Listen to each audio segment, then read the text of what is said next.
Good evening and welcome to the 604th episode of Travel Itch. I'm Dan Schlossberg. We are in the 14th season of Travel Itch Radio, the show that lets you enjoy the pleasures of travel from the comfort of your armchair.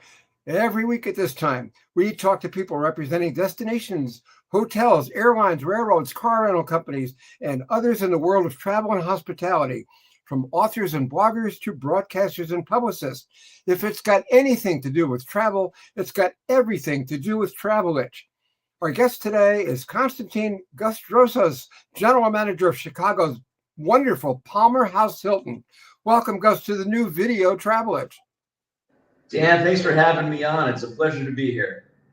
Thank you for making the time. I know you're a busy guy. I just had the pleasure of staying 5 nights at your hotel, the Palmer House Hilton, my favorite place to stay in Chicago. Gus, in your own words, what makes the hotel so special? There's so many parts to it, Dan. I'll try to keep it to three. So first, this is the location of the hotel. You're literally in the center of Chicago. You're within walking distance of every major attraction in Chicago.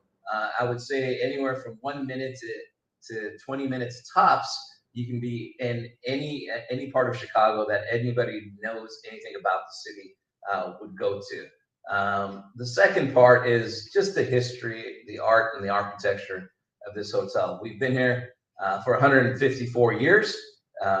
There's so much history that's built into this hotel. The art that's throughout the hotel is priceless.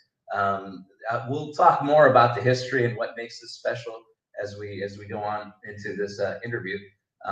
But the third part is the people that work here. As of this morning, we have 766 team members. Of those 766, over 50% have been here for more than 20 years. So think about that. Half of our team members have at least 20 years of tenure. You don't work somewhere for 20 years that you don't like and you don't have a deep affection for.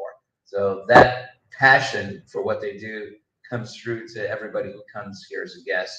And when you put all three of those together, it makes for a heck of an experience. So it's an honor and a pleasure to be the general manager of this hotel. Well, I have history, Gus, and the Palmer House is certainly historic. Is it true the original opened in 1871 but was lost in the Great Chicago Fire 2 weeks later? So it was actually 13 days. It opened, and 13 days later, it burned down the Great Chicago Fire. So what makes that extremely sad is that it was a wedding present to Bertha Honore from Potter Palmer in order to get to the front of the line of the many suitors that Bertha had. So it had quite a significant effect on Potter when it burned down. Well, I know the architectural records for the hotel were somehow saved by an enterprising designer who buried them in the basement. So the second Palmer House using those plans reopened just 2 years later? That is correct. So think about this. You're Potter Palmer. You just gave a hotel to your future wife as a present. You're kind of on the hook. You have to rebuild it. But in a more practical sense as well, it was one of 34 buildings that Potter Palmer lost during that Great Chicago Fire. Wow. So everybody was looking at Potter Palmer to see, is he going to reinvest back in Chicago? Did he have the confidence that Chicago would be the great mecca of the Midwest that it was in the past? Or would they just simply move to other Midwest destinations at that time, like Indianapolis or St. Louis? So the fact that Potter Palmer rebuilt this hotel gave a lot of confidence to builders, architects, investors throughout the world. And in my view, the city owes a lot of its existence to the fact that he had that confidence to rebuild that hotel and restart here in Chicago. When it did reopen in 1873, the Palmer House claimed to be the first fireproof hotel in the country. And wasn't it also the first with electric lights and telephones in each room, plus something called perpendicular railroads? We mean elevators? That is correct. So when he had to build it bigger and better. At the time, he took out the largest mortgage in history to rebuild the hotel. in order for it to pencil out, he had to have more rooms than what he had originally. And so instead of 5 floors, he had 7 floors. So in order to get people up to the 7th floor, he had to devise a system to get them there efficiently. So he hired a gentleman named Otis, last name of Otis, and Otis designed what was the pretext to the future elevator, which he patented, and we use that patent today in the elevator systems that we have throughout the world. So Otis Elevators is still in business all around the country, and they got their start here. This was the first elevator that was put in.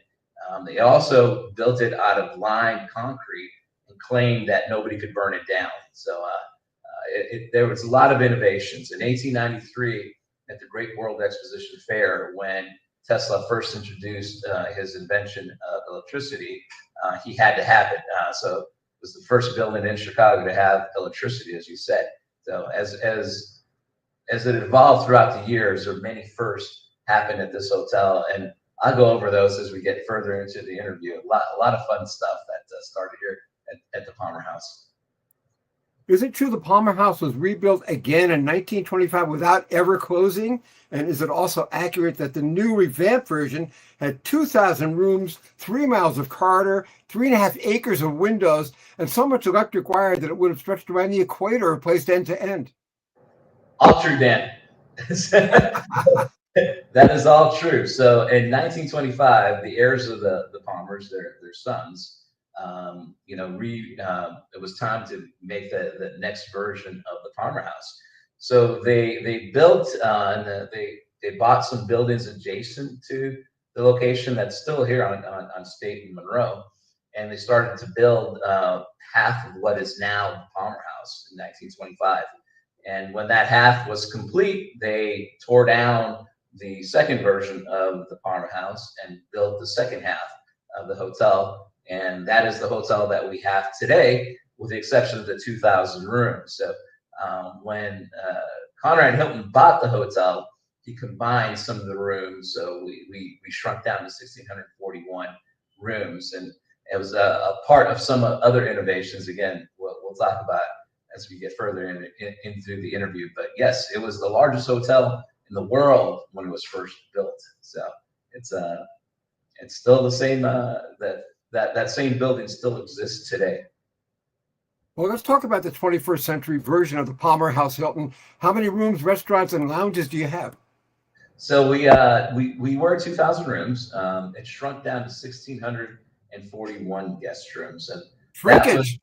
Shrinkage by making the rooms bigger. So it created some unique rooms. So the rooms obviously were expanded, but mostly what happened is they combined 2 rooms together. So we have a very unique, guest room that they just don't build anymore, where you have 2 double beds and 2 bathrooms. As originally those were 2 rooms. So the only other hotel I'm aware of in the city that has that same configuration is the Hilton Chicago, which was also bought by Conrad Hilton at the exact same time that he bought the Palmer House down the street. So you can't really find those types of rooms anywhere else but at these 2 properties. How about your location right on the loop? I know I hopped on an Orange Line train at Midway and came right to your door. So again, if you look at a Google map, we're like 0.02 miles from the center. And literally, that's because everything grew up organically around the Palmer House. It was the first building to come back up after the Great Chicago Fire. And this version of the Palmer House that I'm sitting in today, is in the exact same location. So within that location, there's 5 lines of the L that stop directly in front of our Wabash Street entrance. One of those lines is the Orange Line that comes from the Midway Airport and drops you off directly in front of the hotel. On the other side of the hotel, just 1 street over on Dearborn, is the Blue Line, and that will take you directly from O'Hare Airport to 1 block away from the hotel. And then there's also the Red Line that's right outside of our State Street entrance, and that will take you to some of my 2 favorite locations in Chicago. which I'll tell you about in a second. That red line is the only subway in the country that connects two major league ballparks. So if you take that red line, you can go all the way down to, I think they call it Guaranteed Rate Field now, but I still call it Comiskey, White Sox. And if you take it north, it will take you all the way up to Wrigley Field and literally drop you off in front of both ballparks. So from a location standpoint, as you said, I mean, it's fantastic. You can get anywhere in the city with, public transportation with the CTA. And if, in this age where we care about our carbon footprint and so on, this is truly a city where you can go from airport to hotel and never need a car because you've got such fantastic public transportation. And it's literally right outside the doors of this hotel. But within, just walking distance, I've walked just about every major attraction, and you can get to them between 1 minute and 25 minutes. So it's taken me about 25 minutes to walk all the way up to the Drake, which is on the Gold Coast. A magnificent mile. Taking me about 12 minutes to get to Fulton Market, right past the Sears building, which is now Willis Towers. 1 minute, just one block over to get in Millennium Park, and one of the best museums in the world, the Art Institute. It's literally just across the street. That museum contains 200 Impressionist art pieces that were donated by Bertha Palmer to the Art Institute upon her death. She had the largest Impressionist art collection outside of France in the world. And, part of the magic of being here is I remember studying Impressionist art in college. It was one of my courses that I had to take, one of your electives. And that art to me is my favorite. Every single piece that we studied was owned by Bertha Palmer.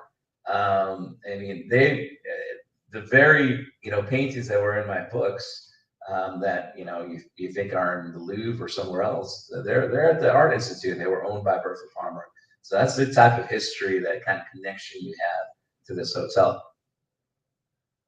I guess it's fair to say the Palmer House is like a Greg Maddux fastball, known for location.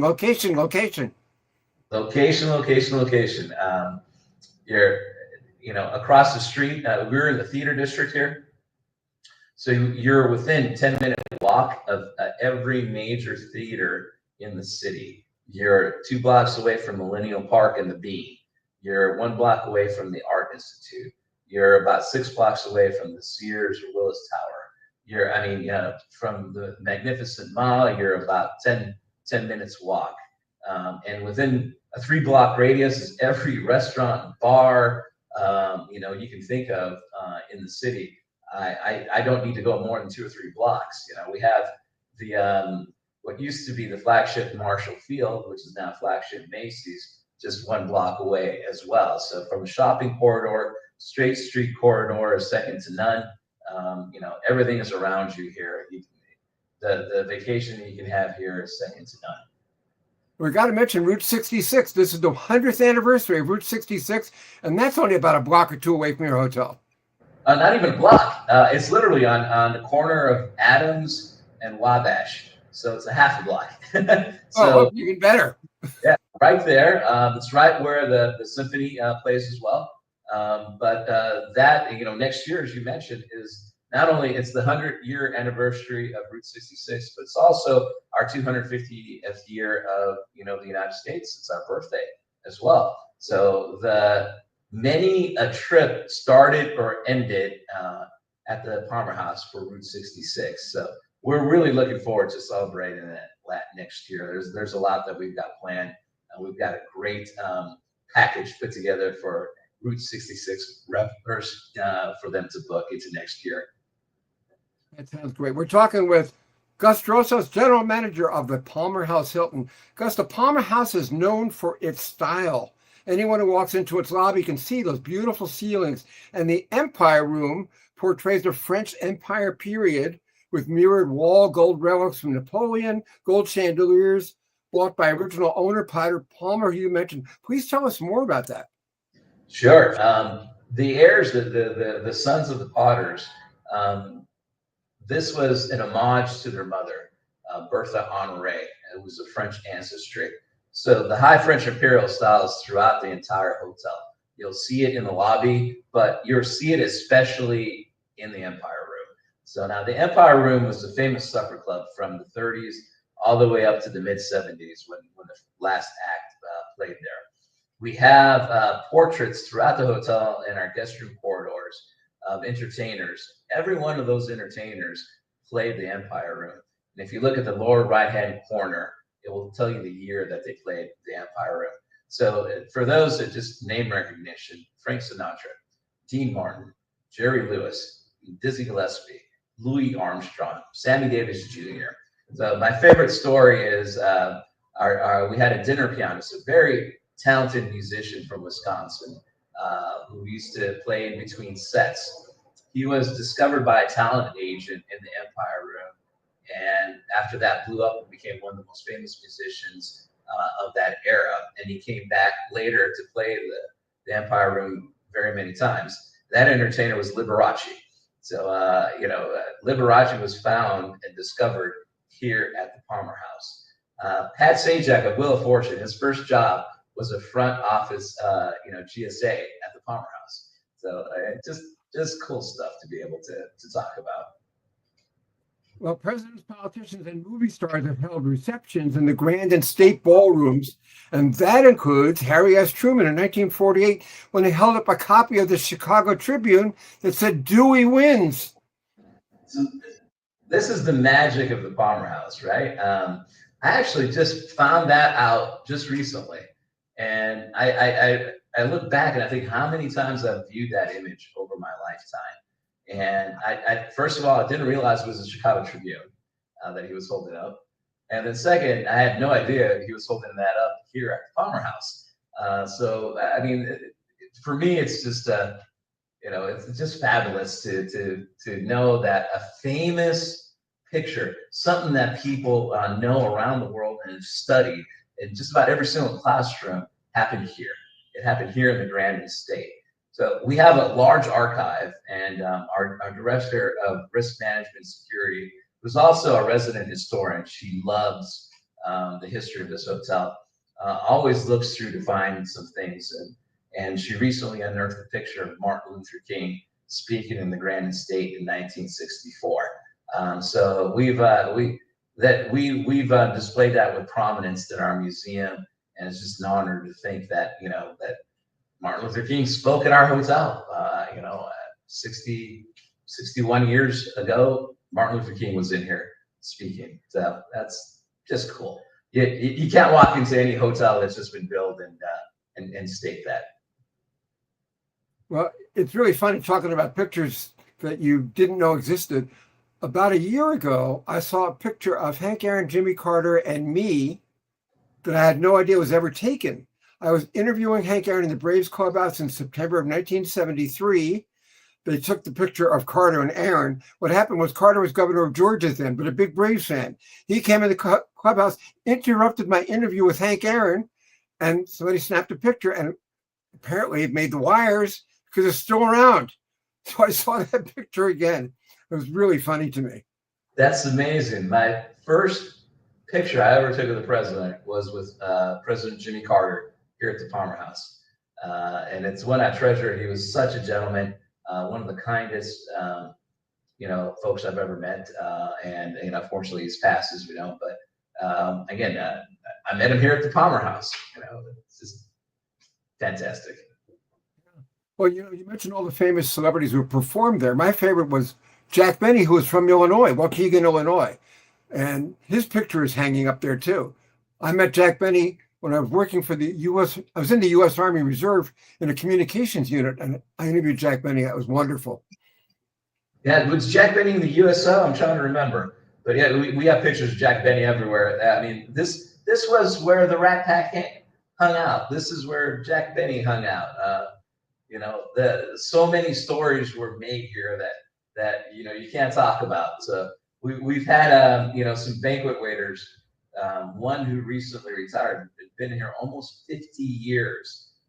This was 13 years ago when I was hotel manager. He had been here for 50 years, and he had waited on every president since Eisenhower here. So the stories, you could tell that, unfortunately, he never wrote a book, but I mean, it just, it sends goosebumps down your spine when you think about it. When I interviewed Jack Benny, he was performing at the Broadmoor Hotel in Colorado Springs, another historic Hotel of America member. Yeah. And I wrote 3 spots for the Army radio station at Fort Carson, and I had him read the spots, which he did beautifully, except for the last one. He messed up the call letters, which were KRSN, and he said KSRN.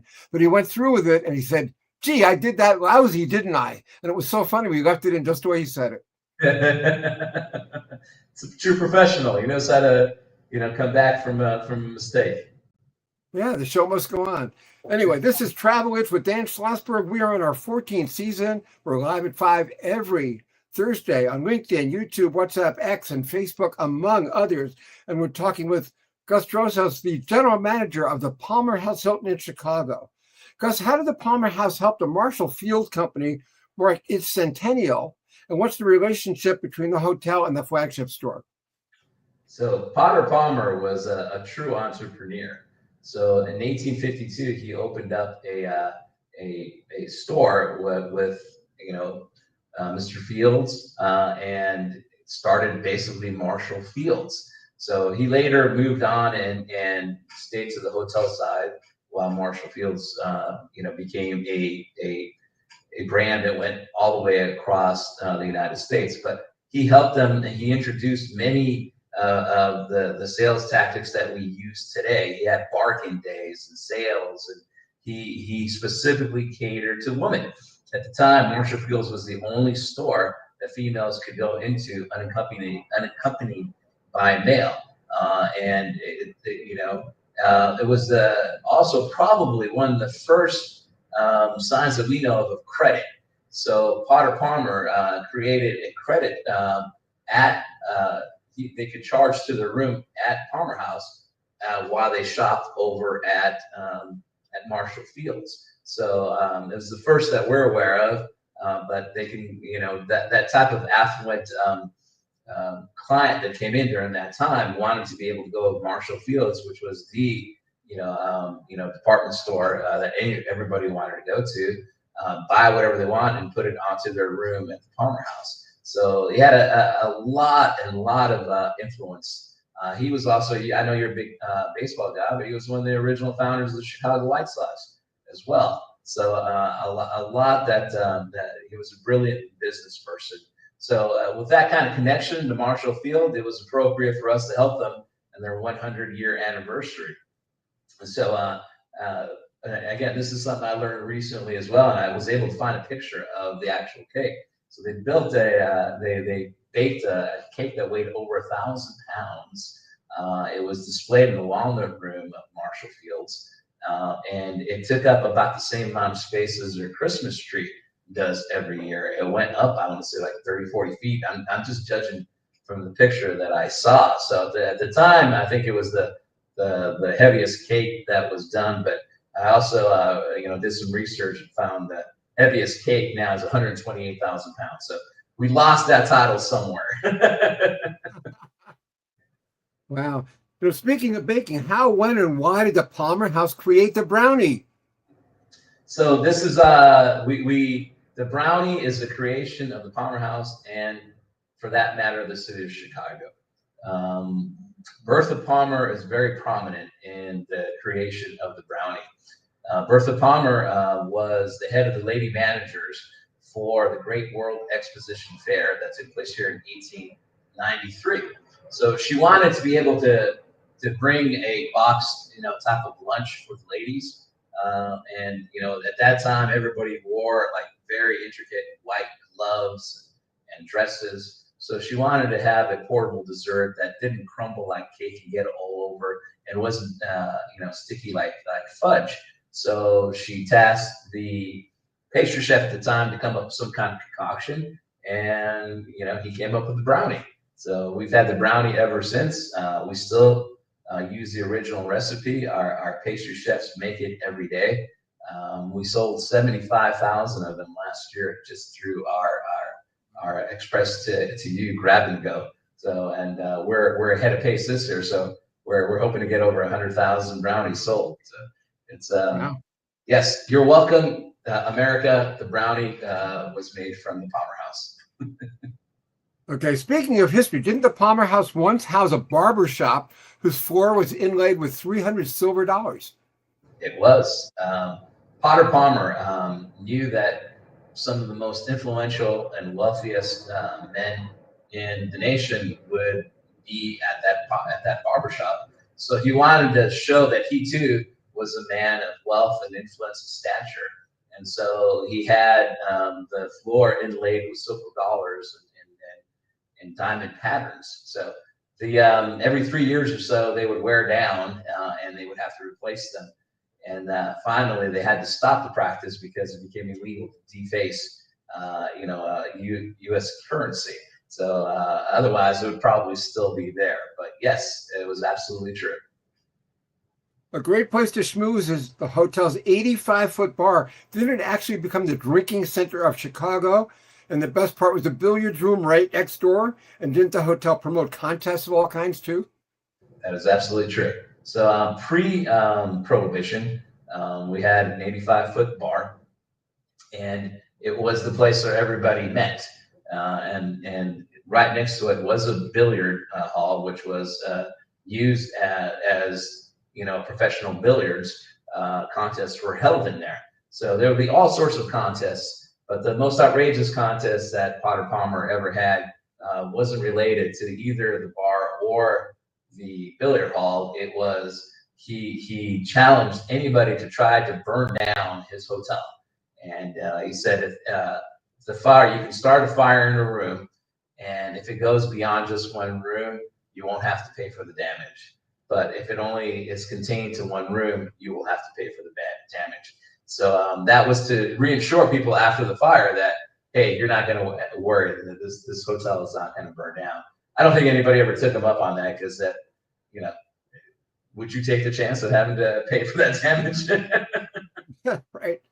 By the way, when Conrad Hilton bought the property, $20 million, that's small change, isn't it? Yeah, we can put it on the inflation calculator and see what that would come out to now. Yeah. But yeah, it's amazing how much, the largest mortgage in 1873 was $2 million. So, it was only worth 20 million, 10 times more to go from that to, this hotel, which is massive now. So I won't tell you what it's worth now, but it's worth much more than that. It's a testament to how the valuation of hotels and real estate have gone up throughout the world. We're talking with Gus Drosos, general manager of the Palmer House at Hilton Hotel. Gus, your hotel had an indoor pool. I'm not sure if it still does. You have a fitness center, one hall 4 that became a conference center. Tell us about these amenities. Yeah, no, absolutely. We still have that indoor pool. In fact, that was redone in 2021. So after COVID, that pool was actually brand new now. So it had been there since the 50s, I want to say.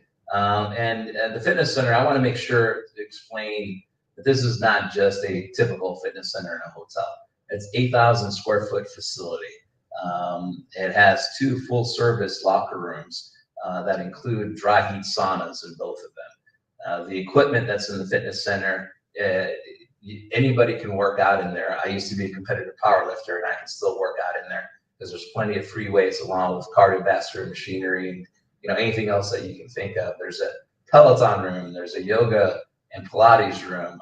It is a state-of-the-art fitness center, and it's one of my favorite areas of the hotel. By the way, we talked about beautiful things to do in Chicago. You can walk anywhere. Absolutely, you can walk anywhere. It's just fantastic. And I wanted to show this picture because Babe Ruth is in it. Second from the left, he's wearing that ND Notre Dame jersey, and a fabulous picture. And there's Lou Gehrig. What a great picture. Yeah, no, we discovered this about, I want to say 3 years ago. It was actually sent to us, and this picture was taken in the Crystal Room, which is still there, and amazingly looks exactly the same as you would see on this picture right now. The walls are actually yellow, so it's very, very similar, even though it's a black and white picture. And like you said, the Knute Rockne's in there, Pop Warner's in there. The coaches from both USC and Notre Dame are in there. This was the famous Notre Dame USC rivalry, and they had done a small skit in the Crystal Room to kind of commemorate the game. Again, Babe Ruth and Lou Gehrig in your Crystal Room. Across the hall from the Crystal Room, there's the Crystal Room, which is one of my favorites as well. It looks kind of like a medieval King Arthur type of room. That was rumored to be the favorite private dining room of Al Capone. So it's just, have Lou Gehrig, Babe Ruth, and Al Capone all in the same area. It's you can't get that at a Holiday Inn.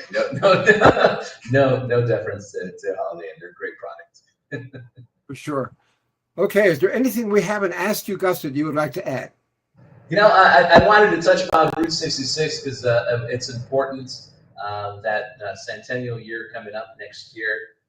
There's going to be I hope a lot of people come and see where Route 66 starts and where it ends as well. Coming out, the hotel, like I said, the team, the whole city of Chicago awaits anybody who comes to here. There's no more hospitable city in the entire Midwest. I've worked in so many different locations. I've been with Hilton for 29 years, and Chicago is just a fabulous town all around. The food and beverage, the scene, the culture, the sports, the art, second to none. And then no better place to experience all that than here in the Palmer House. Thank you, Dan, for giving me an opportunity to talk about it and brag about my hotel. I really appreciate it. Well, I appreciate having you. And I also want to compliment you. Usually when a hotel's in the middle of a city, it's noisy. And I'm a very light sleeper. I slept soundly at the Palmer House. I didn't hear anything. Yeah. It was great. Thank you. Thank you for that. Yes, people wonder about that. You've got the L right on the other side, but yeah, you'll have a great time here. Okay. Well, how do viewers get more information about the Palmer House Hilton? Just go online, look for Palmer House at Hilton.com or www.palmerhouse at Hilton, and double check, make sure it's the official website. Because when you go on any kind of search, there's usually some sponsor stuff that's not our official website. But if you see Palmer House and Hilton, you're on the official website.